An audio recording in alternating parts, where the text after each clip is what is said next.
तो जयंत चौधरी आज मथुरा के अलग अलग विधानसभा में सभाएं कर रहे हैं और मेरे साथ इस वक्त मौजूद है। मथुरा आने के पीछे क्या वजह है आपकी? क्या इसलिए क्योंकि जो ब्रज है, ब्रज से बीजेपी के समर्थन में वोट शुरुआत से मिलता रहा है, इस बार किस तरीके से चोट जयंत चौधरी का? मैं यहाँ से एमपी रहा हूँ, मेरे यहाँ क्षेत्र में घर घर में रिश्ते हैं और जवाबदेही भी है। मैं चाहता हूँ इस क्षेत्र में जिस तरह से सींचा था आरएलडी को, इस गठबंधन को भी इसी तरह से क्षेत्र मजबूती देगा और इसलिए प्रचार है, लोगों के बीच है और यहाँ जनभावना भी जुड़ी हुई है। इस क्षेत्र ने जो किसान आंदोलन चला उसमें बड़ा एक भूमिका और योगदान यहाँ के किसानों का था। लगातार इन लोगों ने मोर्चा संभाले रखा और जो धरना चल रहा था हरियाणा में भी, वहाँ की भी यहाँ के लोग, छाता के लोग जाके सपोर्ट किया करते थे। पश्चिमी यूपी की राजनीति इन दिनों पूरे इर्द गिर्द आपके ही घूम रही है और ऐसे में कल पीएम मोदी ने जब सभाएं की, उन्होंने वर्चुअल रैली की जिसमें उन्होंने जाट का जिक्र किया खास तौर पर। तो आपको लग रहा है कि ये जो जाट बहुल इलाका है वहाँ पर सबकी नजरें जाट पर? पता नहीं क्या बड़ी अजीब और गरीब चीजें हो रही हैं। हरियाणा में जो पार्टी कह रही थी गैर जाट मुख्यमंत्री बनाएंगे, अब वो राग सा अलापना शुरू कर दिया जाट जाट जाट। एक तरफ वो कहते हैं हम राष्ट्रवादी हैं और पूरे समाज के लिए काम करते हैं, सर्व समाज को लेकर चलते हैं, सबका साथ सबका विकास, सबका विश्वास, ये नारे हैं, बस खोखले नारे हैं। अब चुनाव में फायदा लेने के लिए वो जाति पे आए हैं। तो हम तो जाति की बात नहीं कर रहे, हम तो पूरे वर्ग की बात कर रहे हैं कि कहीं ना कहीं जो खेती करने वाले लोग हैं, जो यूथ सेगमेंट है, नौजवानों ने आगे बढ़कर इनको बड़ी ताकत दी थी और वो आर्थिक तंगी से परेशान है, वो बेरोजगारी से परेशान है। उन मूल समस्याओं पे हमें चर्चा करनी चाहिए। बीजेपी आपको लेकर बड़ी सॉफ्ट नजर आ रही है शुरुआत से ही। भले आपने क्लियर कर दिया है कि आप चवन्नी नहीं है कि जो पलट जाएंगे, ये तमाम चीजें, लेकिन आज की तारीख में भी अगर बीजेपी सॉफ्ट नजर आती है जयंत चौधरी को लेकर, क्या वजह है आपसे जानना चाहूंगा। वो सॉफ्ट इसलिए भी हो सकते हैं कि शायद वो डरते हैं कि अगर they try and take me on, नतीजे अच्छे नहीं मिलेंगे। इसलिए क्योंकि चुनाव के बाद की उनकी कुछ और प्लानिंग? नहीं, वो नहीं, उनके एक स्ट्रेटेजिक प्लानिंग है हमें आइसोलेट करने की। आज जो विश्वास बन रहा है, जिस तरह से ट्रांसफरेबल हो रहा है, हमारा वोट भी ट्रांसफर हो रहा है और समाजवादी का वोट हमारे पक्ष में आना चाह रहा है, कहीं ना कहीं उसमें टूट हो जाए, उसमें कमजोरी आ जाए, उस रणनीति के तहत ये काम कर रहे हैं। उनका कोई विशेष लगाव ना मुझसे है, ना मेरे मुद्दों से है, ना मेरे लोगों से है। ऐसा क्यों है कि 36 बिरादरी की बात वो भी करते हैं, 36 बिरादरी की बात आप भी करते हैं? करना भी चाहिए, देश तो तभी आगे बढ़ेगा। अगर हम उन्माद की राजनीति करेंगे और भड़काएंगे लोगों को तो फिर वो चीज ज्यादा लंबे समय तक चल नहीं सकती। ये गंगा जमुनी तहजीब का इलाका रहा, यही हमारी आदत रही आपस में मिलजुल कर रहने की। कुछ देर बिगड़ी थी बीच में, ये लोग सत्ता में आ गए, अब इन्हें सजा मिलेगी।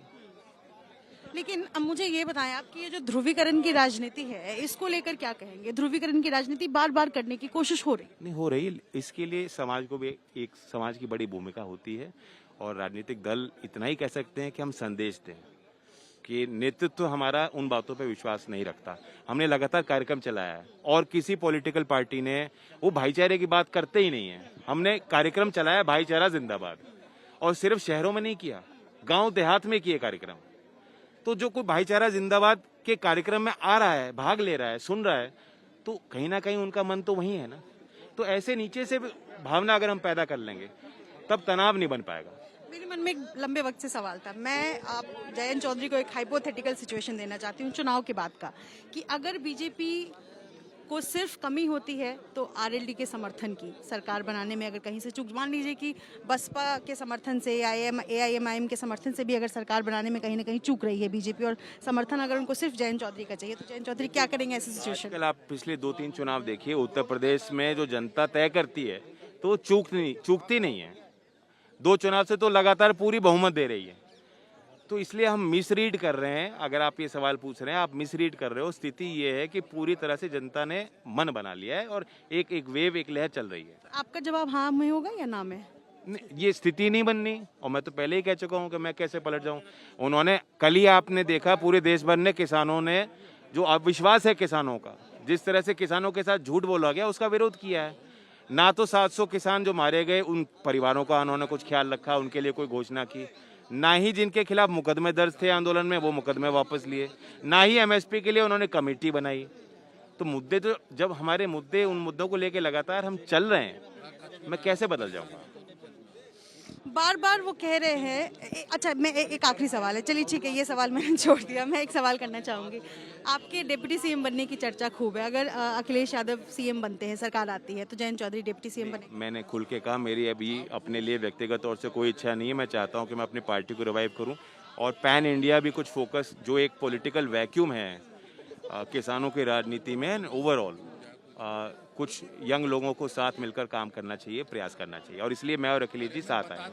ये मेरा आखिरी सवाल है। वो पलायन की बात करते हैं, वो दंगे की बात करते हैं, आप जनता के बीच जाते हैं, आप बार बार किसान आंदोलन की याद दिलाते हैं जो कि कुछ महीने पहले ही खत्म हुआ है, आप इमोशनल कार्ड खेलते हैं, इसके पीछे की क्या रणनीति? क्योंकि भावनाएं ही सब कुछ हैं और लोग असली मुद्दों को जानते हैं, उनको लोगों को बहुत संघर्ष करना पड़ता है, और चुनाव ही एक मौका होता है जब इन बातों की हम चर्चा कर पाते हैं, वरना लोग अपने अपने काम में व्यस्त हैं।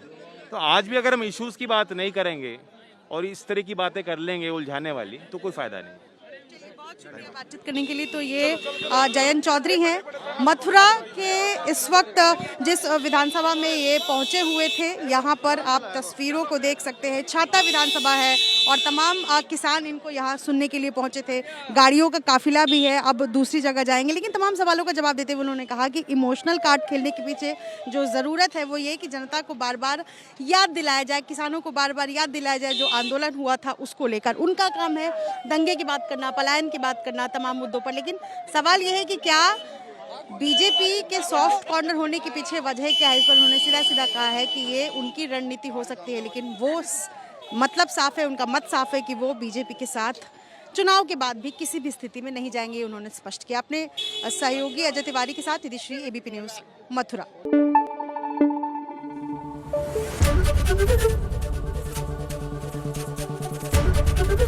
एबीपी न्यूज़ आपको रखे आगे।